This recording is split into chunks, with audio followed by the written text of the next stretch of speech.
अस्सलाम वालेकुम friends, welcome to Faizan tutorial channel. दोस्तों, इस वीडियो के अंदर मैं आपको डिटेल के साथ बताऊंगा मेरी जो शॉप थी वो दराज की वो परमानेंटली डीलिस्ट हो गई थी, उसको मैंने किस तरह से दोबारा से दराज वालों से डीलिस्ट करवाया। दोस्तों, वैसे तो लोग कहते हैं कि एक दफा परमानेंट डीलिस्ट हो जाए तो आप उसको दोबारा डीलिस्ट नहीं कर सकते। तो दोस्तों, आपने एक चीज अपने माइंड के अंदर रखनी है, अगर आपका केस बिल्कुल वैलिड है, जेन्युइन केस है, मतलब कि दराज की पॉलिसीज की, दराज की स्कोर बोर्ड की गलती की वजह से आपकी अगर शॉप डीलिस्ट हुई है तो वो डीलिस्ट हो जाएगी।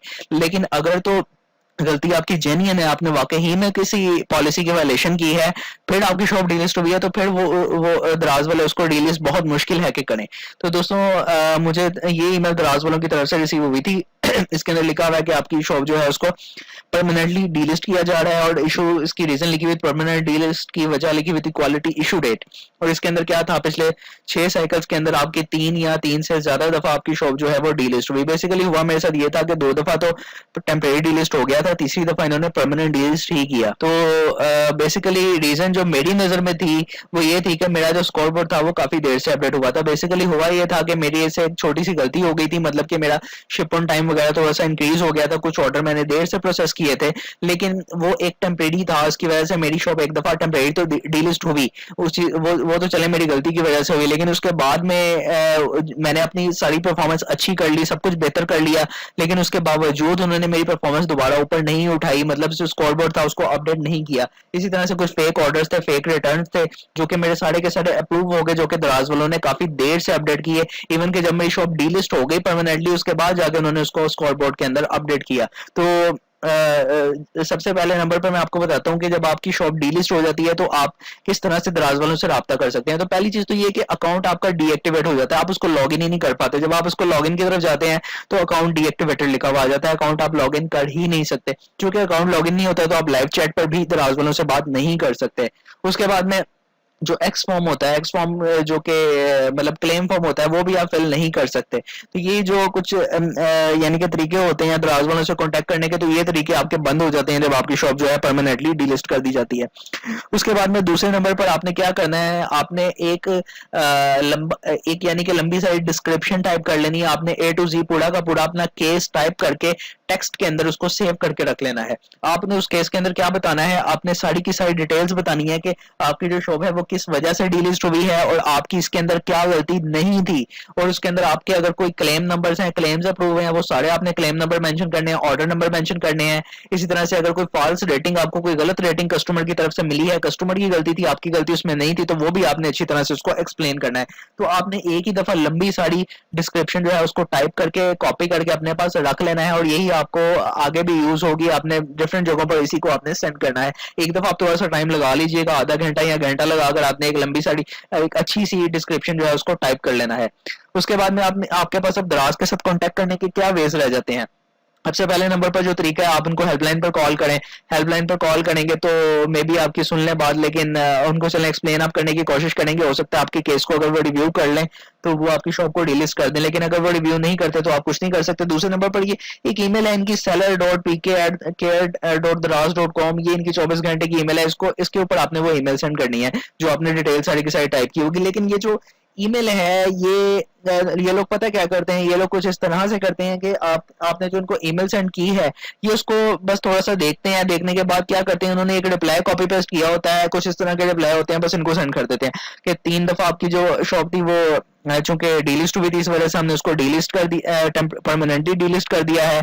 और उन्होंने लिखा हुआ है कि अब आप इस शॉप को कैन नॉट बी डीएक्टिवेटेड, अब आप इसको डीएक्टिवेट नहीं करवा सकते। इसी तरह लिखा हुआ है as per seller centre shop is 3 times delisted, और यहाँ लिखा हुआ है कि you are requested to create a new shop with new details.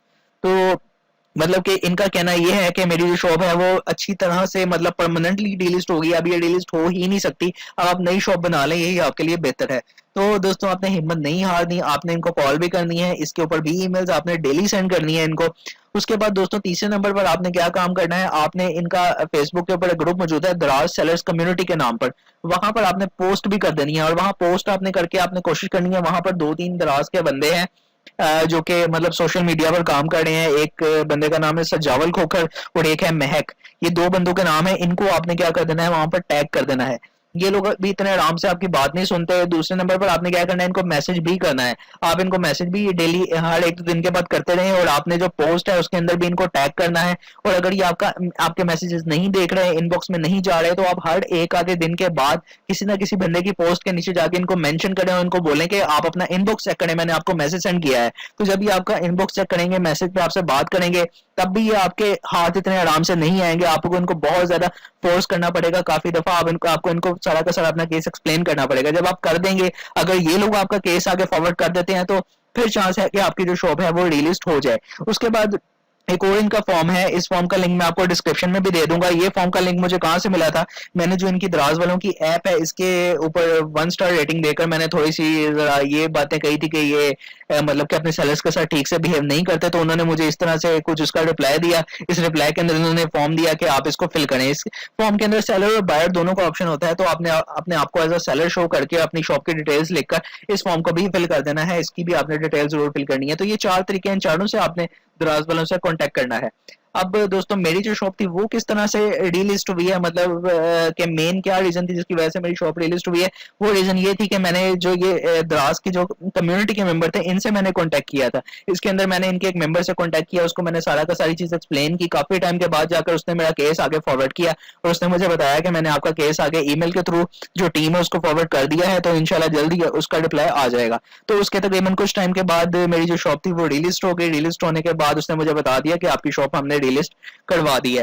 तो दोस्तों, कहने का मकसद ये था कि अगर आपका जेन्युइन रीजन है, कोई प्रॉब्लम आपने नहीं की, मतलब कि जेन्युइन आपका केस है, तो फिर आप अपनी शॉप जो है उसको दोबारा से डीलिस्ट करवा सकते हैं, इवन दो वो परमानेंटली ही डीलिस्ट क्यों ना हो। तो दोस्तों, इस टाइम के दौरान काफी प्रॉब्लम्स भी मुझे पेश आई। तकरीबन मुझे, अगर देखा जाए, डीलिस्टेड में तकरीबन 15 दिन लग गए। 15 दिन मुझे कंटिन्यूसली मैं दराज वालों को भी ईमेल करता था, इसी तरह से ये जो फेसबुक कम्युनिटी वाले हैं इनसे भी मैंने बात की। इसी तरह से मतलब कि डिफरेंट तरीके थे जो कि मैंने 15 दिन में ट्राई किए, और आखिरकार इन 15 दिनों के बाद मेरी शॉप जो थी वो कम्प्लीटली डीलिस्ट दराज वालों ने कर दी। तो दोस्तों, इस वीडियो को बनाने का मकसद ये है कि आप इस चीज को अपने माइंड में रखें कि परमानेंट डीलिस्ट जो है, अगर तो आपकी गलती की वजह से है तो फिर वो परमानेंट ही है, उसको आप रिवर्ट बैक नहीं कर सकते। लेकिन अगर परमानेंट डीलिस्ट आपकी गलती की वजह से नहीं है, आपका केस वैलिड है, तो आप अपनी शॉप को डीलिस्ट करवा सकते हैं। तो दोस्तों, उम्मीद है आपको ये वीडियो अच्छी लगी होगी। इस वीडियो को देखने का बहुत बहुत शुक्रिया। अपना ख्याल रखिएगा। अल्लाह हाफिज।